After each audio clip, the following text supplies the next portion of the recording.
de la contemplación a la acción. Ya estamos en el capítulo 20, o sea, ya nada más nos faltan 2 más, básicamente, y el pasar de la contemplación a la acción es, digamos, como un paso normal dentro del crecimiento espiritual. O sea, es en último término ya asumir la postura que uno va adquiriendo gradualmente, ¿no? Esto es fundamental. O sea, ya pasamos de la oración a la misión, ¿no? Ya pasamos de la contemplación al servicio. Se empieza a desarrollar. Y uno de los puntos hacia lo que nos lleva a la acción es a la cuestión de la injusticia. Sobre todo a la cuestión de la injusticia social. ¿Por qué? Porque como dice el padre Keating, ¿qué pasa cuando nosotros nos vamos dando cuenta de toda la serie de injusticias que padecen especialmente los más desamparados? En un mundo que es, digamos, en ese sentido, por lo menos tan injusto con mucha gente, ¿no? De muchas maneras o en muchos sentidos. Entonces, ¿aquí qué quiere decir? Que se nos invita entonces también a tomar postura. Y esto es, digamos, ya un primer paso. Dice, por ejemplo, él, ¿no? Hay personas que dicen, bueno, pues no hay remedio, así es el mundo, no hay nada más que hacer y listo. Y dice el padre Keating, no, la conciencia cristiana madura dice, esto no puede ser, esto es injusto. ¿Me explico? O sea, ¿qué quiere decir? Que ya cuando pasamos de la contemplación a la acción, quiere decir que ahora tenemos también que levantar la voz. Y esto es algo vital. No podemos seguir callados, como dijera recientemente el Papa Francisco, no podemos seguir callados ante todo lo que ocurre. Y más tratándose de tantas situaciones de injusticia donde precisamente una cantidad inmensa de personas sufre de muchas y muy variadas maneras. Por eso dice el padre Keating, ya no podemos tolerar ciertas cosas. Y esto es algo importante de entender. Ante la injusticia social, sí se nos llama a mantener una intolerancia. No podemos ser tolerantes con este tipo de situaciones. Aquí es donde debemos de aprender, ciertamente, a no dejarnos llevar por muchas posturas equivocadas. No, aquí sí tenemos que ser intolerantes. Por ejemplo, dice, ¿por qué? Porque simple y sencillamente, dice, no debemos tolerar el abuso y la explotación de tantos inocentes. Seamos sinceros, ¿no? ¿Cuántas personas, por ejemplo, yo conozco gente que va a recoger calabaza, ¿no? La calabaza o el calabacín, aquí mismo en el territorio nacional, en el estado de Durango, y aparte la calabaza tiene espiguitas, espina, o sea, genera urticaria, y nada más les dan como un pectoral de cuero para medio protegerlos, sin guantes ni nada, y les pagan 30 pesos al día. De 14 horas de recolección, 30 pesos, y a veces ni les pagan. Se tienen que esperar ahí días, literalmente pasando hambre, frío, a ver a qué hora llega el contratista para que les pague, si es que les paga, y a veces si es que les paga también completo. Entonces no podemos pasar por alto esta situación. Tenemos que ser también voz de aquellos a los que se les ha privado de voz. Tenemos que ser representación. O sea, tenemos que presentar a todos aquellos que han quedado ciertamente descartados, omitidos, desechados o simple y sencillamente al margen de esta situación. Entonces, ahí es cuando sí se nos invita a la tolerancia, o sea, no tolerar ningún tipo, en este sentido, de injusticias. ¿Por qué? Porque si no se transforma en un mal colectivo. Aquí sí estamos llamados a levantar la voz, sin tener miedo a las consecuencias que esto pueda traer. Esto es algo de verdad fundamental. ¿Por qué? Porque dice, si no el padre Keating, que en efecto nosotros tenemos que liberarnos de esta asociación malévola. En pocas palabras, de esta complicidad, de la cual también a veces formamos parte para que no se vean perjudicados nuestros intereses o simple y sencillamente para que no nos veamos perturbados o incomodados ya en el tipo de vida que llevamos. Preferimos, en pocas palabras, en ese sentido, guardar silencio. No, por eso dice el padre Keating, nos recuerda la bienaventuranza, que se promete precisamente, ¿no? Esta bienaventuranza a todos aquellos que tienen sed y hambre de justicia. Dice, porque ellos serán saciados. ¿No recuerdan esta parte de la bienaventuranza? ¿Por qué? Porque tenemos que ser personalmente responsables. Esa es la intolerancia en este sentido. Por eso les decía que hoy el Señor quiere auténticos rebeldes. De verdad, quiere verdaderos opositores al sistema dominante del error y la mentira bajo el cual vivimos. No podemos formar parte de este sistema, del sistema del mundo contemporáneo, como le llamaba Robert Musil, que a mí me encanta, de esta cacalandia, ¿no? De esta mierdalandia en la que vivimos. No podemos ya ser parte. Este es el paso, en un primer momento, de la contemplación a la acción, que tendrá como primera prioridad la cuestión social, la injusticia social. Esta es la primera prioridad. O sea, el atender a las necesidades, a las necesidades concretas de nuestros hermanos, o vamos a ser mucho más concretos. ¿Qué es el paso de la contemplación a la acción? El hacer justicia a la realidad. Esa es la acción. En ese sentido, esta ya es la madurez de la conciencia cristiana. Hacer justicia a la realidad, en todas sus dimensiones, en todas las situaciones que en efecto se presenten. Por eso les decía que ante la injusticia social nosotros sí debemos de ser muy intolerantes. No podemos tolerar muchas cosas. No se puede tolerar. Entonces, a través de esta intolerancia necesitamos precisamente hacer justicia a la realidad.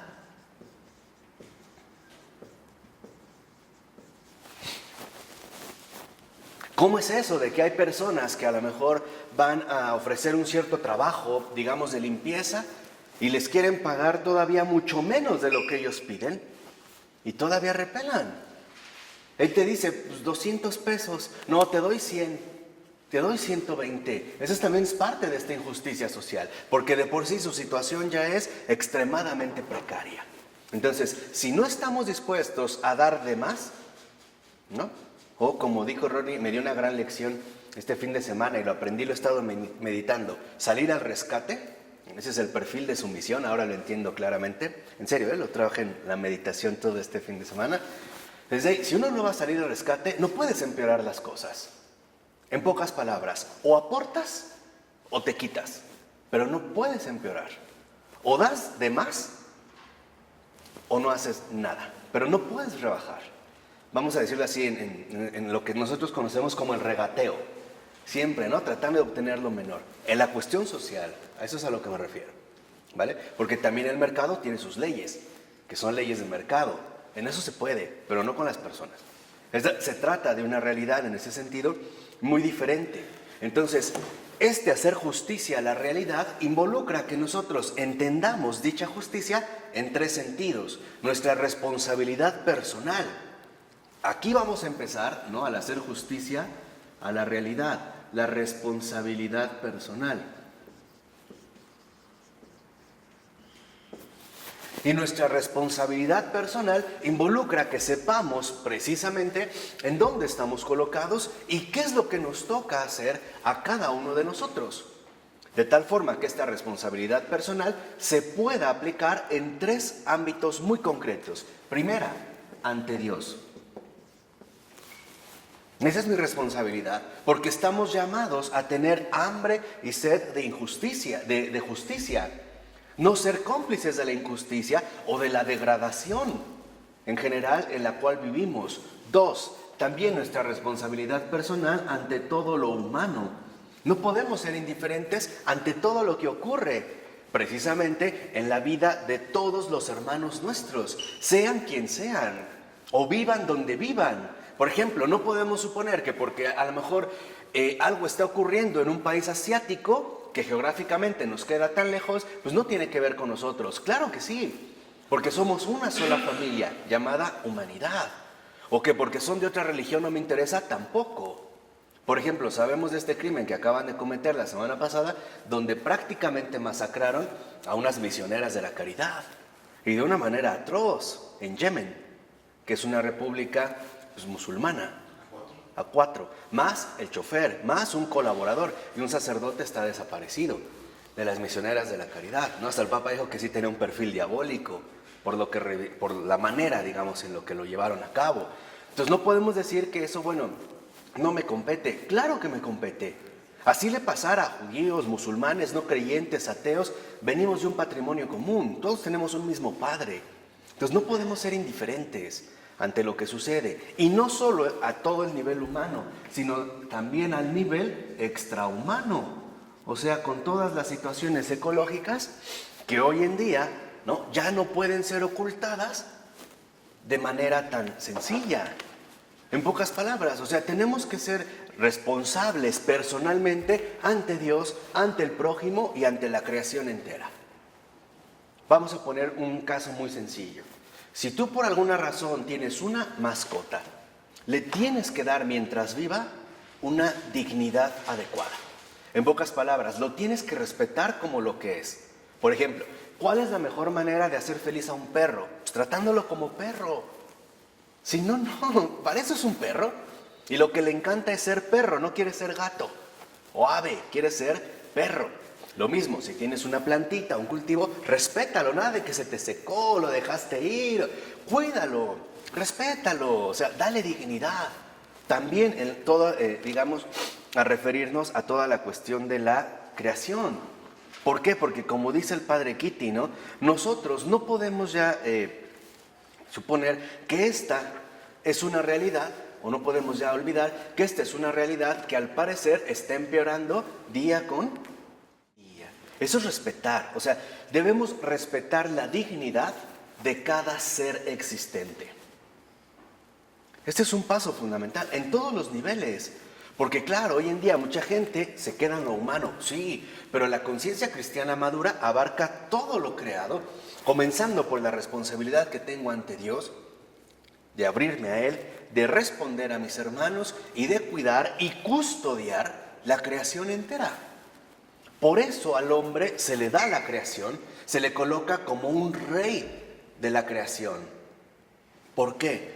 Porque el hombre, el ser humano en general, está llamado a ejercer un señorío. Pero no es un señorío de despotismo, es un señorío de altura moral, de altura de vida, de calidad. Hoy en día lo hemos democratizado y a cualquiera le decimos señor, pero antes no era así. En la Edad Media no cualquiera era un señor. Tenía primero que demostrar su altura de vida, no sé si me explico. Solo a él se le decía señor. O sea, el llegar a ser señor involucraba que uno era un modelo de vida para todos los demás. Ese era el señor, por su generosidad, por su bondad, por su atención, por su servicio, etc. Este es el señorío que se nos ha encomendado. Este es el señorío. Entonces, estamos llamados a ser señores de la creación, no como un déspota que destruye lo que se le da, sino que lo cuida, que lo respeta y ante todo que lo hace ir hacia su propósito máximo, que es pues, dar gloria a Dios en todo. ¿Para qué cuidamos una planta? Para que glorifique a su creador, ¿no? A través del fruto que da, o la flor que transmite, o el aroma, o las propiedades médicas que nos puede aportar. Lo mismo pasa en una mascota, en un animal. ¿Cómo da gloria a Dios un perro? Siendo un perro feliz, así, jugueteando, dando ladridos, un pájaro pues, cantando, esa es su alabanza a su creador, así. Y nosotros es lo que tenemos que promover. O sea, y de hecho, eso es lo que debemos nosotros de procurar. Entonces, necesitamos revisar nuestra mentalidad. Y ese es un aspecto muy importante. Necesitamos otra vez como revisar qué tipo de mentalidad es la que nosotros hemos adoptado o también de cierta manera se nos ha inculcado. ¿Por qué? Porque a veces suponemos que estamos en lo cierto. ¿Y por qué suponemos que estamos en lo cierto? Por el tipo de formación en el cual hemos vivido. O sea, pues así se nos formó. Por ejemplo, a un joven que desde niño se le haya educado en la ideología del nazismo, pues él va a estar convencido del nazismo. Para él lo correcto es el nazismo. Entonces necesitamos supervisar cuál es la mentalidad que en efecto nosotros o cada uno de nosotros posee. Dice el padre Keating, menciona un ejemplo, ¿no? La creencia de que los blancos son mejores que los negros. Ya tiene muchos siglos. Venía de una manera, digamos, como muy concreta, ¿no? El imponer la superioridad de los blancos sobre los negros. Dice, y esta era una forma enfermiza de pensar que se transmitió durante muchos siglos en Europa. al grado de que sabemos que cuando llegan al continente americano no saben qué hacer con lo que aquí encontraron. Empiezan muchas cuestiones y disputas. ¿Serán seres humanos? ¿No serán seres humanos? Este tipo de piel, mira cómo hablan. O sea, hay una confrontación con su tipo de mentalidad. No sé si me explico, ¿no? En el caso, por ejemplo, de los que arriban, dice, y este tipo de mentalidad lo vemos precisamente, las dificultades que tenían los misioneros al confrontar o al enfrentarse con esta realidad que se les presenta y que les invitaba a revalorizar sus ideas preconcebidas y sus escalas de valores. O sea, en pocas palabras, tenían que cambiar ¿de qué? De mentalidad. Esto es algo vital. O sea, para no ser partícipe de todo esto, necesitamos también nosotros un serio cambio de mentalidad. Si no, literalmente, no podremos pasar a la acción.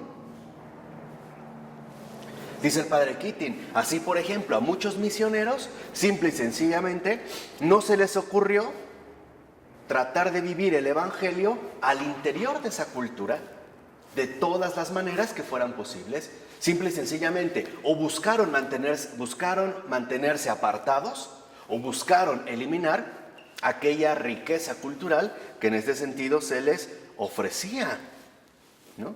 O sea, se quedaron limitados a su propia mentalidad habitual.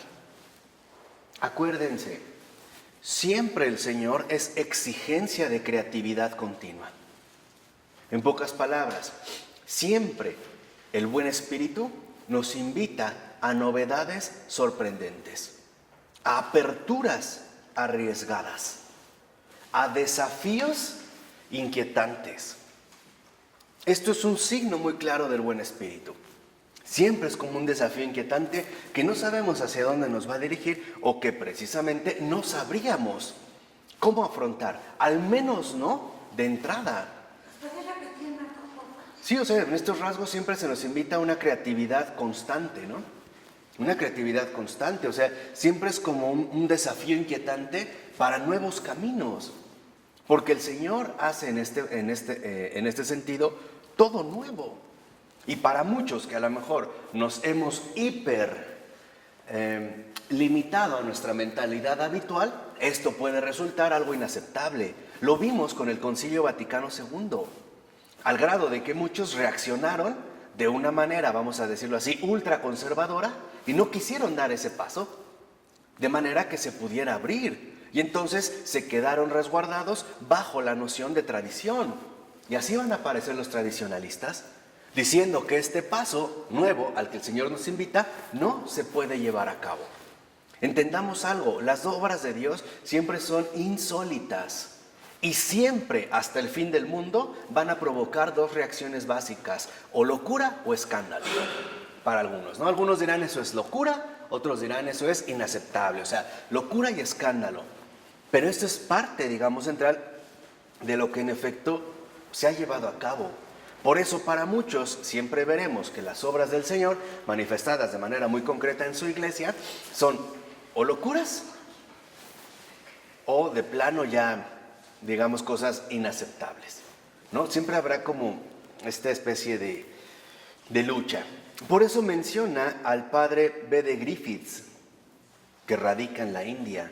Dice, en el ashram, por ejemplo, ¿no?, del padre Griffiths, se incorporan los textos de escrituras hindúes en la liturgia, junto con la costumbre del sannyasi, o sea, el sannyasi es el monje hindú. Se incorpora, ¿no?, a esta vivencia del evangelio. Dice, y entonces se vive la vida monástica en los términos que la población local lo puede entender. De tal manera, o sea, ¿por qué? Porque el evangelio es algo universal, no es algo particular. Y eso es algo ya que, por ejemplo, Joseph Ratzinger tanto insistió. De veras, yo les decía que el motor del Papa Francisco es Ratzinger, hasta la fecha, Ahora lo hace desde la oración, pero ese es su motor. Entonces, él, por ejemplo, hablaba de la inculturación. Decía, no debemos nosotros temer a que el evangelio entre en contacto con otro tipo de culturas o de situaciones vivenciales, porque el Evangelio es la verdad y es capaz de fecundar absolutamente todo. Entonces, el padre, por ejemplo, en este caso, lo genial es que, por ejemplo, el padre Griffiths se ha liberado de su propia mentalidad y ahora se puede usar la creatividad al servicio de Dios. Esto es fundamental.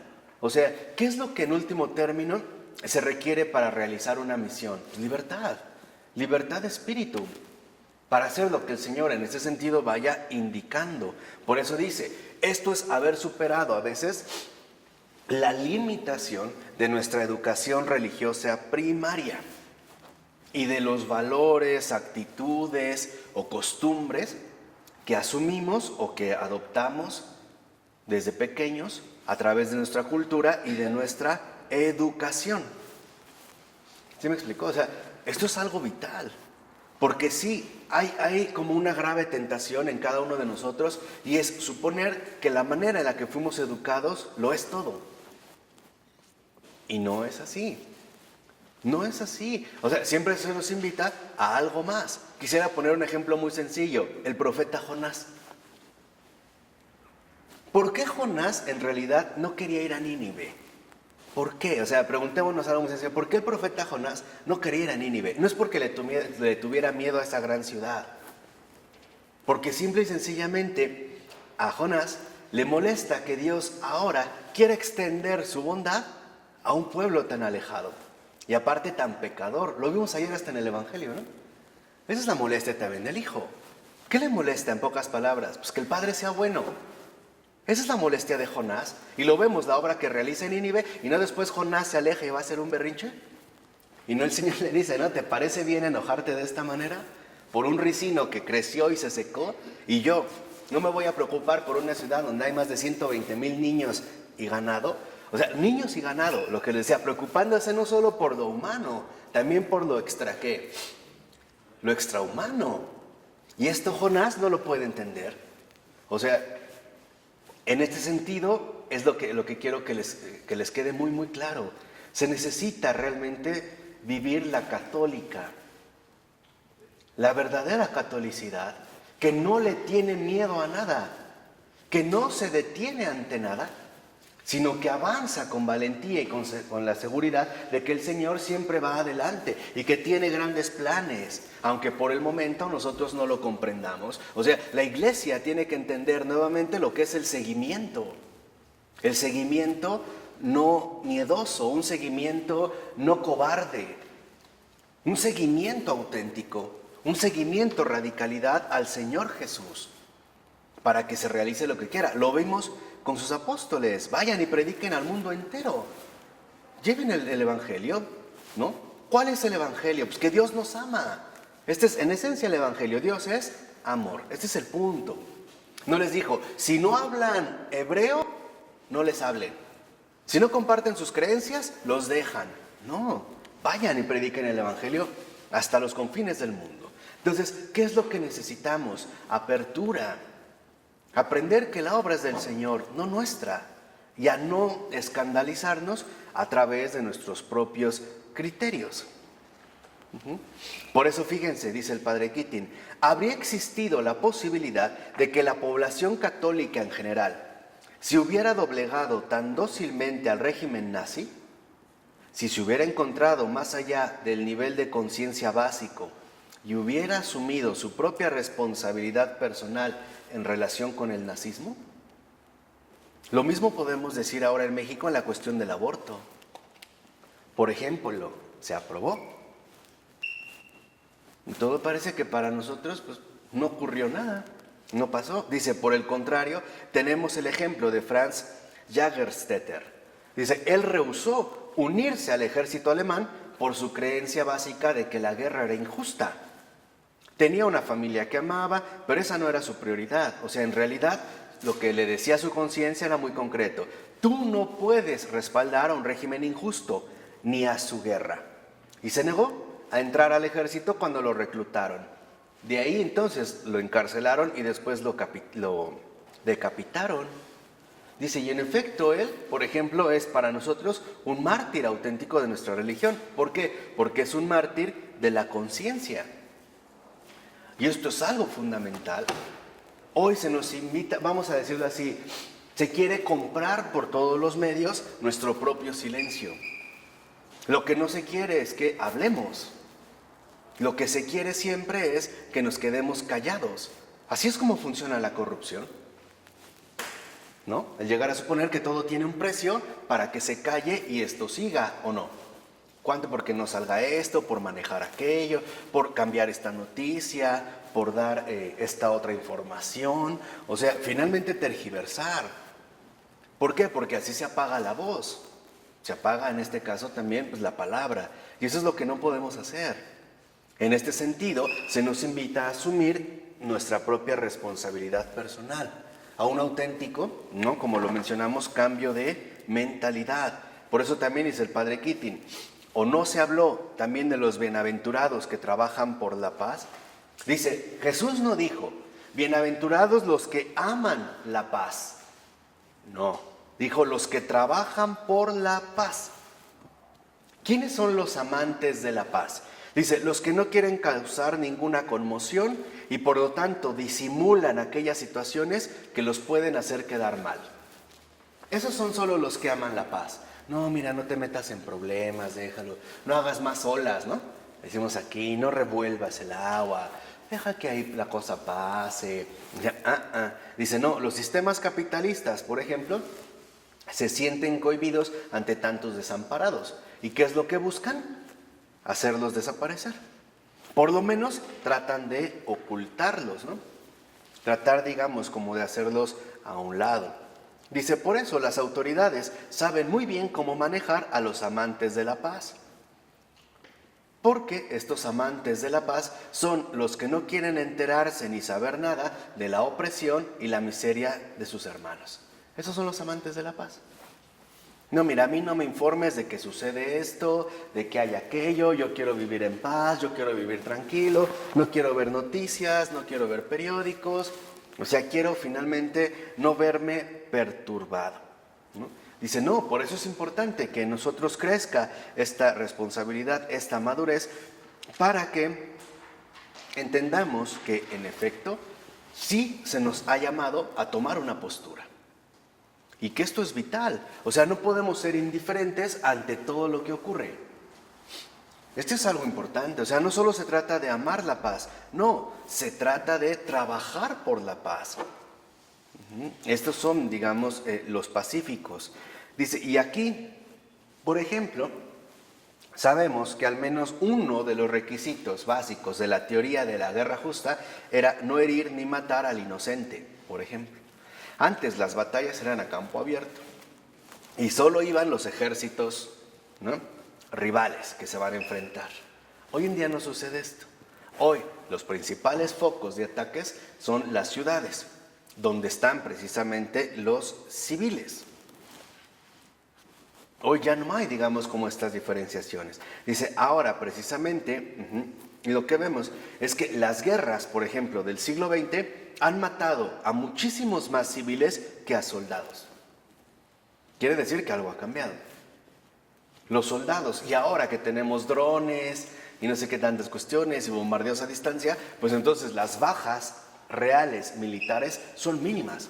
Pero ¿cómo incrementan las bajas de civiles? O sea, digamos en este sentido de personas inocentes. Dice, bueno, ¿y cuál es la responsabilidad de las religiones de todo el mundo con respecto a este tipo de situación, por ejemplo? El sufrimiento de tantos inocentes. Porque esa es la injusticia social. El que sufran tantos inocentes. Dice, bueno, lo que vemos es que muchas veces las religiones, y es cierto, al menos históricamente, han contribuido a crímenes muy graves de violencia, guerra, prejuicios, fanatismo y divisiones sin fin. Sin embargo, ellas, más que cualquier otra institución, tienen la obligación de dedicarle atención al problema de la paz mundial y a enfatizar los valores humanos que comparten mutuamente y que en efecto se proclaman. O sea, las mismas religiones, las que sean, no pueden ser fuentes de conflicto y división. Al contrario, deben de ser promotoras de la paz mundial, sea la religión que sea. Y aquí se puede compartir un propósito común entre todas las religiones. O sea, entendamos que una religión en cuanto tal no solo se limita a la defensa de sus principios religiosos. No, una religión también tiene que promover la paz mundial y el evitar este sufrimiento de tantos inocentes. O sea, debemos de reconocer en pocas palabras que se trata de una procedencia común, que es lo que las religiones deben de enfatizar, y que las religiones se dirigen a la familia humana y precisamente al aviso de que todo lo humano puede ser transformado a la luz de lo divino. Este es un propósito común. No se tendría por qué dividir en facciones o en guerras, incluso también de tipo dogmático o de tipo, digamos ya como de intereses, ¿no? Defendiendo sus propias posturas. Por eso también dice el padre Keating que nadie puede llamarse cristiano si no tiene una inquietud social. O sea, si no percibe realmente el sufrimiento de la demás gente. Si no tiene esta inquietud social. ¿Por qué? Porque dice, porque no hay ninguna razón para que un ser humano pase hambre ni siquiera un día. No hay nada que justifique esa hambre. No hay en ese sentido razón. Dice, a ver, ¿y por qué? Si se disponen de tantos recursos económicos, ¿por qué millones de personas continúan pasando hambre? Que es también lo que dijo el Papa Francisco, ¿no?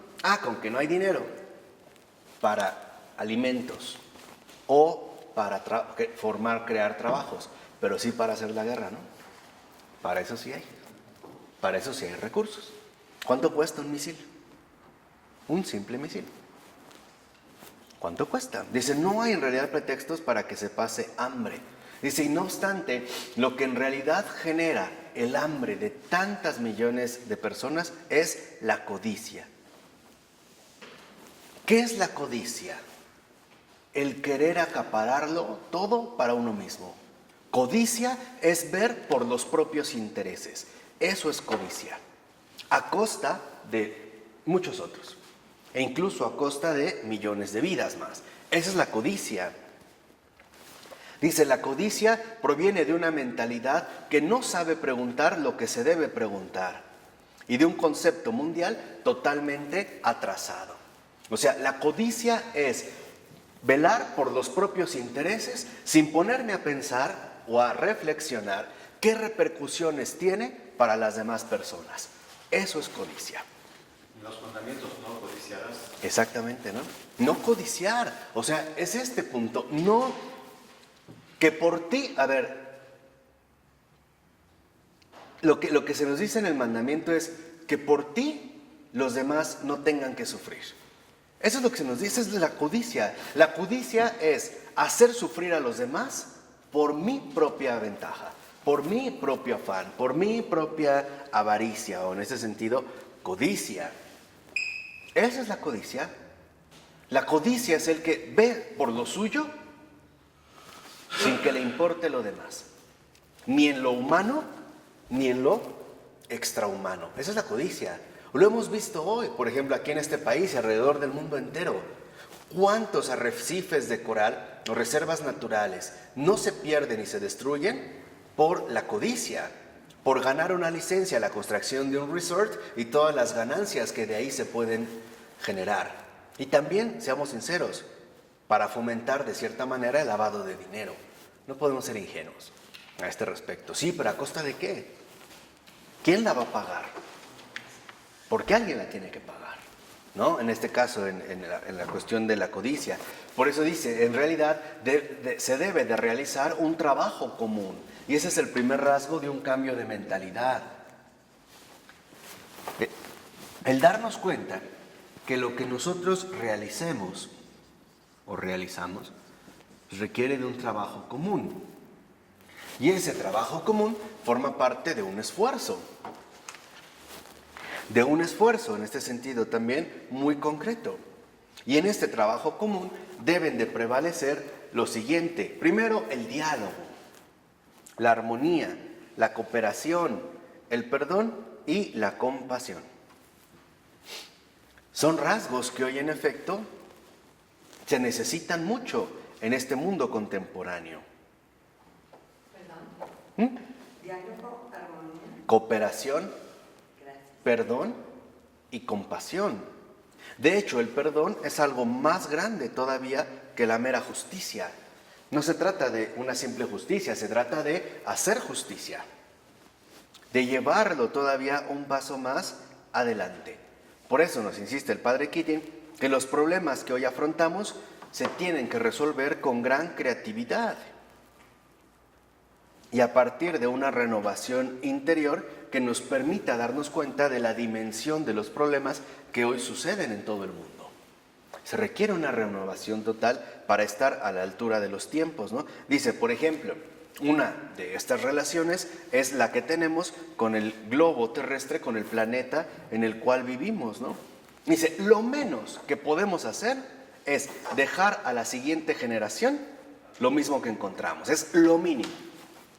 O sea, no les podemos dejar algo peor. Lo mínimo que podemos hacer es dejar intacto el mundo tal y como lo encontramos.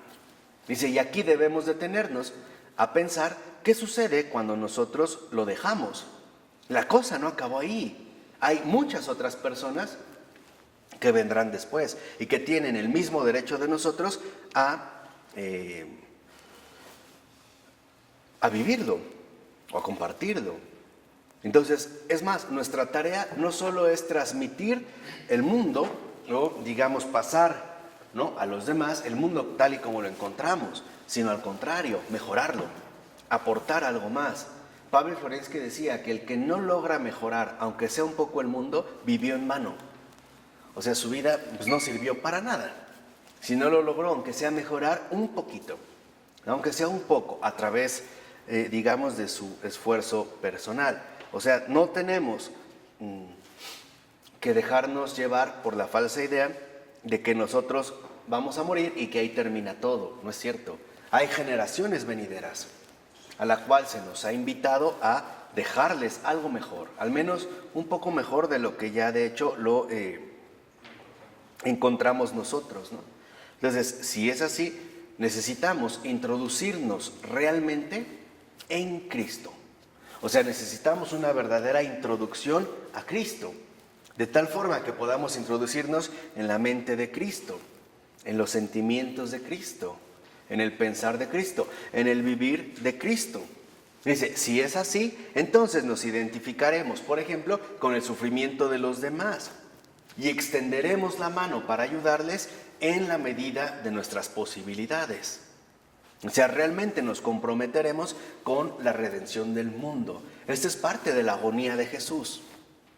¿Cuál es esta agonía? ¿Cuál es la agonía actual de Jesús? El padecer terriblemente porque su amor no llega a todos los hombres. Esa es su agonía actual.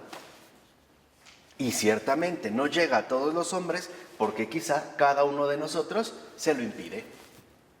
Lo volvemos a crucificar. Él quiere extender las manos para llegar a otra alma, a otra criatura suya, y nosotros se la volvemos a colocar en la madera y la crucificamos. ¿Cuáles son nuestros clavos? El egoísmo, la codicia, la avaricia, la ceguera. ¿Y cuál es la cruz que nosotros le ofrecemos a Cristo? Nuestro ego. Ahí lo queremos crucificar. Queremos hacerlo a nuestra propia medida. Ejemplo, el Señor me dice, sé generoso con esta persona, pero en mi codicia es, no, porque entonces yo voy a perder mi capital, se me va a acabar esto, ya no voy a tener para comprarme mi loción tal o para irme a esquiar a Suiza, entonces no, mejor no lo doy, entonces retiro la mano, ¿qué hago?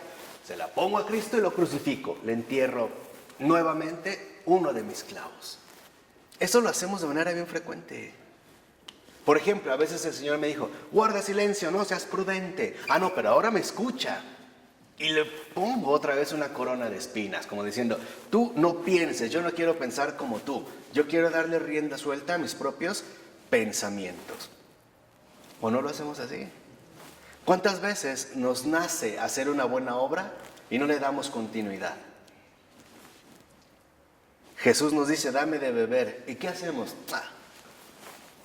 No le pasamos la esponja, ¿no? Ni siquiera con vinagre.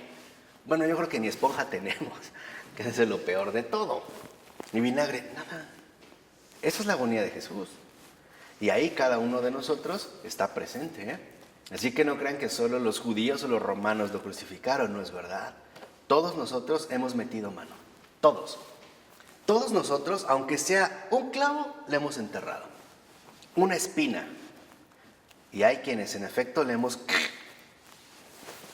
partido el corazón. ¿Cómo? Renegando de los propios hijos, o sea, participando del aborto, abusando sexualmente de un ser humano, dejando al margen a un desamparado,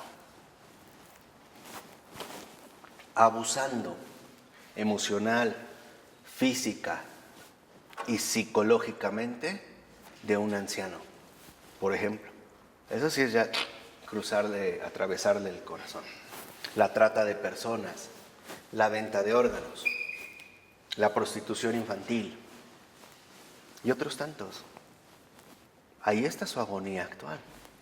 Y él soporta. ¿Por qué? Porque en efecto nos ama al precio que sea. Entonces, ¿qué necesitamos en este sentido? No solo aceptar lo justo, sino esforzarnos por cambiar lo injusto. Esto es lo vital. No solo se trata de que, claro, acepto lo justo. No, tengo que dar un paso más y entonces, ahora sí, tratar de cambiar lo injusto. Y desde esta manera tener una nueva disposición. Eso es lo que se busca. No solo, claro, reconozco lo justo. No, también voy a tratar de cambiar todo lo injusto. Este es el paso que se nos invita precisamente a dar. Dice, este es el cambio delicado que se tiene que llevar a cabo en la conciencia cristiana. Fíjense, no solo somos promotores de la justicia, no, también somos transformadores de la injusticia. Este es el llamado a la acción. Esta es la guerra que se tiene que librar en el mundo contemporáneo. Esta es la invitación de Jesús. No solo ser guardianes de la justicia, no, también transformadores de la injusticia. Y el primer paso que hay que dar es no ser cómplices de eso. No seguir que la injusticia siga ganando terreno, incluso a través de cada uno de nosotros. Por ello es fundamental que nos tomemos en serio, por ejemplo, que muchas veces necesitamos en este cambio de mentalidad poder discernir adecuadamente las exigencias del momento. Y a veces la simple obediencia no es suficiente. Por ejemplo, alguien me dijo, no, es que pues tú mira, no arriesgues tus intereses. Pues me dijo y en eso me escudo. En estos momentos no. ¿Por qué? Porque dice el padre Keating, hay que tomar en cuenta otros factores, por ejemplo, las circunstancias presentes, un experto consejo, las necesidades de los demás, la atracción interior hacia la gracia, la dirección espiritual, los signos finalmente de los tiempos. O sea, debemos responder a Cristo en cualquier situación. Eso es lo que hoy en día el Señor espera de nosotros, que respondamos, que haya verdaderamente una respuesta. Esta fue una grave tentación de la iglesia durante la primera mitad del siglo XX. Por eso vino un Ratzinger, por eso vino un Baltasar, por eso vino un Henri de Lubac, un Luigi Giussani, a decirles, no se trata de resguardar lo justo, no, se trata también de dar un paso más y vencer lo injusto. Esta era la apertura. Y no es este el verdadero propósito del Concilio Vaticano II, ¿convocado por quién? ¿No fue por San Juan 23? La iglesia ha dado pasos en este sentido bastante importantes. En esta, la recuperación, en pocas palabras, que primero seamos muy pasivos, muy orantes, muy receptivos, pero una vez que hemos recibido la gracia, ahora demos el paso al frente y nos volvamos muy activos, muy presentes en este mundo tan colmado de injusticias que el Señor quiere reparar. Por eso les decía, al menos me parece a mí, que una de las prioridades que tenemos es el consolar a tantas almas desdichadas. Y no solo por la crisis económica, no es cierto, incluso por la falta de reconocimiento como ser humano, por el abandono familiar, por la destrucción que se vive en las almas a través de tantas y muy variadas sustancias tóxicas, tanto químicas como psicológicas. En este grado de intoxicación en el que vivimos, no solo por la variedad y aparte la nocividad de las drogas, no, también de tanta propaganda e ideología psicológica que enferma el alma, o sea, que literalmente enferma a la persona. Todo esto, esa es la respuesta que hoy se nos invita, salir, ¿o qué de verdad no hemos entendido? El mensaje que el Señor nos está dando a través del Papa Francisco. El salir, el ir afuera, el ir a la periferia. Pero Él siempre lo ha dicho, pero antes, orar. Lo estamos viendo en la iglesia desde que la oración está en Benedicto, Él está en contemplación, en retiro, el otro está en acción. Ahí se nos está diciendo cómo hay que hacerle. Orar primero y actuar después. Siempre. Ya no solo se trata de que, claro, quiero desafanarme de todo como en muchos ejercicios de la meditación oriental, el Om, ¿no? Quiero desconectarme de todo, salirme de todo, no pensar en nada, poner mi mente en blanco. Qué cómodo, ¿no? Qué fácil. No, aquí nosotros estamos llamados a extender las manos, a mover los pies. Y a veces encontraremos espinas y dificultades, pero son las espinas y las dificultades que la gente, nuestros hermanos, está viviendo. No es nada especial para nosotros, es lo que mucha gente padece. Por ejemplo, desde a lo mejor el entrar a una casa que huele mal. Nosotros percibimos ya ese malestar del olor, pero esta gente vive ahí diario. La molestia de los piojos, que a nosotros nos puede espantar, pero hay gente que eso vive de manera cotidiana, ¿no? O del no tener drenaje, o de vivir en situaciones muy antihigiénicas, o qué sé yo, esa es la vivencia. Y ahí es también donde uno tiene que entrarle. O sea, por decirlo así, si uno quiere rescatar a alguien del agua, se tiene que aventar al agua y tiene que saber nadar. No te puedes, vamos a decirlo así, no te puedes aventar al agua sin mojarte. Que a veces es lo que queremos, ¿no? Como que el Señor lo haga todo. No, qué mal, pues que Dios te ayude, ¿no? ¿Y tú? ¿Tú no eres la ayuda que Dios me ha mandado? De una o de otra manera. Para darme ese consejo que necesito, esa palabra de alivio, de ánimo que requiero, ese dinero que de verdad ahorita me urge, esa comida que anhelo, ese sueño que se quiere cumplir. Seamos honestos. Cada uno de nosotros es un embajador de Dios.